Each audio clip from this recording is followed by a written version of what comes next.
ଆଜି ଖାଇବାର ଦିନଟା ଥିଲା ପଖାଳଟା ଆଉ ଗରମଟା ମିଶାମିଶିଟା ରେ ଆଉ ତାର ସାଙ୍ଗରେ ବ୍ରଏଲର ଚିକେନର କଷା ଆଳୁ ପଡ଼ିକରି ଆଗରେ ପଖାଳଟାକୁ ମୁଠେ ନେଇକିରି ପାଟିରେ ଗେମ୍ଫି ଦେଲି।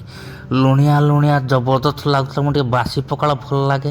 ଆଉ ତାପରେ ଚିକେନର ହାଡ଼ ପିସ୍ଟା ନେଇକି କୁଡ଼ିକିନା କାମୁଡ଼ି ଦେଲି, ହାଡ଼ଟାକୁ ବାହାରାଇ ଦେଲି ପଖାଳ ସାଙ୍ଗରେ ଆଗରେ ସରେଇବି। ତାପରେ ଗରମଟାକୁ ଖାଇବି ରେ। ଚିକେନ କଷାର ମସଲାଟା ବି ଜବରଦସ୍ତ ହେଇଥିଲା। ଆଳୁଟାକୁ ସେଠି ଚକଟି ଦେଖି ଆଗରେ ଚାଟି ଚାଟି ମସଲା ମେଞ୍ଚେ ଖାଇଗଲି। ଆଉ ଗୋଟେ କଣ୍ଟା ପିସ୍ ଛାଡ଼ିକି ବବଲି ଗମିଆ ପିସ୍ଟା ବ୍ରଏଲରର ଚୁବେଇ ସାରିଲା ପରେ ଗରମ ଭାତଟାକୁ ଉଠେଇକିରି ମସଲା ଟିକେ ଗୋଳେଇକିରି ଆଳୁ ଟିକେ ଚକଟିକିରି ଉଡ଼େଇ ତ ଦେଲି ରେ। ଆଉ ମଟନ୍ ନହେଲେ ବି କଲିଜାଟା ବ୍ରଏଲରର ବି ଭଲ ଲାଗିବ। ମଟନ୍ କଲିଜା ତ ଅଲଗା ଟାଇପ୍ର। ଆଜି ଚଳେଇ ଦେଉଛି ଗୁଣ୍ଡା ଗୁଣ୍ଡା ଭାତ ଉଠେଇକିରି କଲିଜାଟାକୁ ଚୁଣ୍ଟିକିରି ଲାଷ୍ଟ ବାଇଟ୍ଟା ନେଇଯାଉଛି ରେ। ଅଲଗା ଟାଇପ୍ର ପେଟ ପୁରିଗଲା। ଆଜି ବି ରହିଲି, ବାଏ।